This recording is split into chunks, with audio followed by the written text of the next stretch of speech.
Hi friends! It's Cooking Para-Paraan!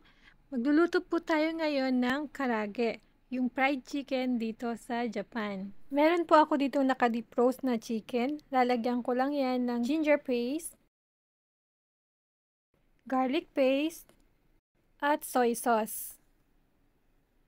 Ganyan lang po kasimple, recipe po yan ng aking asawa na Japanese. Haluing maigi at dinagdagan ko lang ng 1 tablespoon pa ulit na soy sauce. Minarinate ko po siya ng 1 hour, nilagay ko siya sa refrigerator. Ngayon naman, ipiprito ko na po siya. Gagamit ako dito ng hindi flour. Katakri ko po ang tawag sa amin, hindi ko alam kung anong tawag sa Pilipinas, pero pwede nyo pong gamitan ng half cornstarch and half flour. Meron po ako dito mainit mantika, ipiprito ko lang yan. 2 beses ko po itong ipiprito.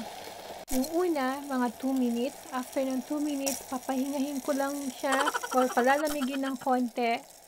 Tapos, ibabalik ko po dito sa mantika, pero yung mantika niya, itataas ko rin yung kanyang temperature para malutong-lutong pero juicy sa loob ang magiging pagkaprito niya. Ayan na po ang ating cooking para-paraan.